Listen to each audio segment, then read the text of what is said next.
प्रश्न है, एक व्यक्ति 25,000 रुपए की राशि के एक चौथाई भाग को साधारण ब्याज की एक निश्चित दर पर और शेष राशि के 4% प्रति वर्ष उच्च दर पर निवेश करता है। तो 2 वर्षों के लिए कुल 4,125 रुपए ब्याज प्राप्त होता है। तो निवेश की गई द्वितीय राशि की ब्याज की दर क्या थी? देखो, 2 वर्ष का जो टाइम है, 2 वर्ष में कुल ब्याज कितना आ रहा है, कुल SI, कुल सिंपल इंटरेस्ट आ रहा है 4,125 रुपए। ठीक है, अब ये कह रहा है और मूलधन कितना दे रखा है, 25,000 रुपए। 25,000 रुपए का मूलधन दे रखा है। अब इसमें एक चौथाई भाग तो साधारण ब्याज की एक निश्चित दर पर एक चौथाई भाग, फिर शेष राशि, शेष कितनी रही, नीचे तो 4 ही रहेगा और 4 में से 1 गया तो 3 चौथाई है वो शेष है। वो 4%, ये 4% प्रतिवर्ष उच्च दर पर निवेश करता है। 4% प्रतिवर्ष का है और उच्च दर का है, 4% उच्च दर, इसने ये कहा है, न कि 4% दर का है, 4% प्रतिवर्ष उच्च दर पर, यानी कि ज्यादा 4%। पहले अगर R करता था तो अब R+4 कर रहा है। ठीक है, अगर पहले वाली में R% लूंगा तो दूसरी वाली हो जाएगी R+4%, ऐसे, क्योंकि उच्च दर का है, उच्च दर यानी अधिक दर पर निवेश करता है। और 2 वर्षों के लिए जो टोटल ब्याज ये आ रहा है, तो द्वितीय निवेश किया ना, उसकी जो दर है वो बतानी है, द्वितीय राशि की ब्याज दर। देखो, टोटल ब्याज है, टोटल समय है और मूलधन है, तो हम कुल दर निकाल सकते हैं, इनकी एवरेज दर, दर बराबर क्या हो जाएगी, कुल दर, हम कुल R, यानी कि औसत दर क्या होगी इसकी।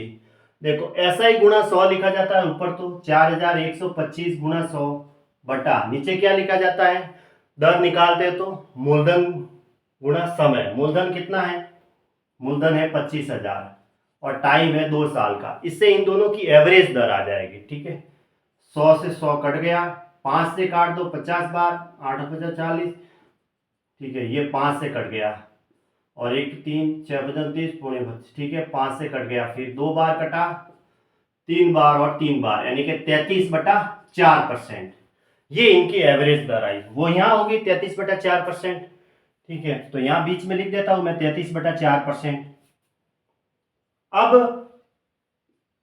इसको एलिगेशन मेथड से हम करते हैं, जो औसत दर होती है ना वो बीच में लिखी जाती है। ठीक है, ये अलग अलग दर अलग अलग लिखी जाएगी और बीच में औसत दर लिखी जाएगी।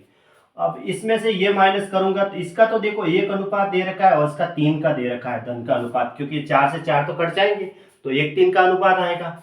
अब इसमें से ये माइनस करेंगे, वो 1 के बराबर है, यानी कि R+4 माइनस 33/4 करते हैं और बटा, अब इसमें से ये माइनस करूंगा 33/4 माइनस R करूंगा, बराबर कितना आ रहा है, 1/3 आ रहा है, 1/3 आ रहा है।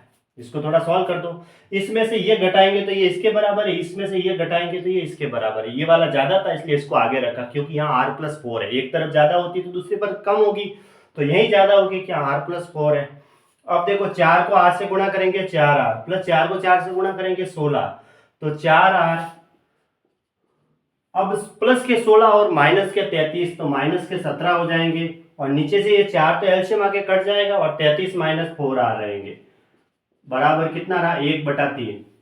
अब 3 को 4 से गुणा करेंगे 12R माइनस 51, 12R माइनस 51 बराबर 33 - 4R।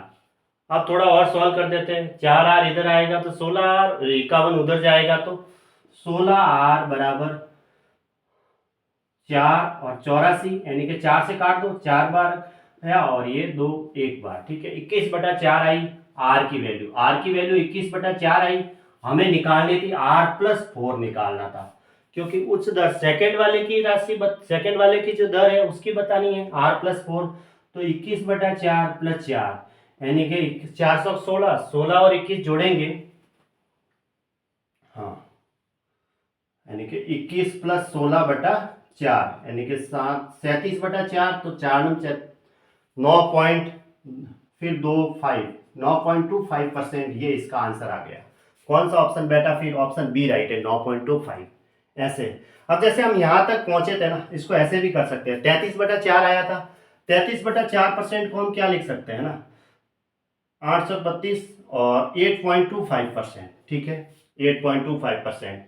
अब एक तरफ ये दर है, एक तरफ ये दर है और यहाँ बीच में होगी 8.25%। तो अब ऑप्शन बी से, अगर ऑप्शन ए से तो नहीं आ रहा, अगर ऑप्शन बी से यहाँ 9.25 लेते तो फिर यहाँ कितना लेना पड़ता है, क्योंकि ये तो 4 ज्यादा है, इसमें r+4 का है तो इसमें 4 कम कर दो तो 5.25 होगी, क्योंकि 5 में 4 जोड़ेंगे तभी तो ये आएगा 9.25। 5.25 में 4 जोड़ेंगे तो 9.25 आएगा।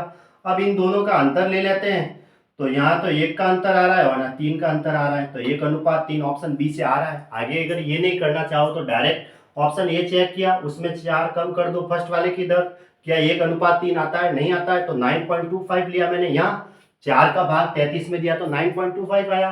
तो इसमें फिर 4 कम है क्योंकि ये तो 4 ज्यादा है, तो यहाँ 5.25 हुआ, दोनों का अंतर लिया 1, इन दोनों का अंतर 3, तो 1:3 आ रहा है, क्योंकि इनके धन का अनुपात है वो 1:3 के अनुपात में दिया इसने। ठीक है, ये कहाँ है ना, 1/4 भाग तो साधारण ब्याज की एक निश्चित दर पर, बाकी का 3/4 भाग है वो 4% की उच्च दर पर निवेश करता है, इसलिए तो ऑप्शन बी से ही आ रहा है।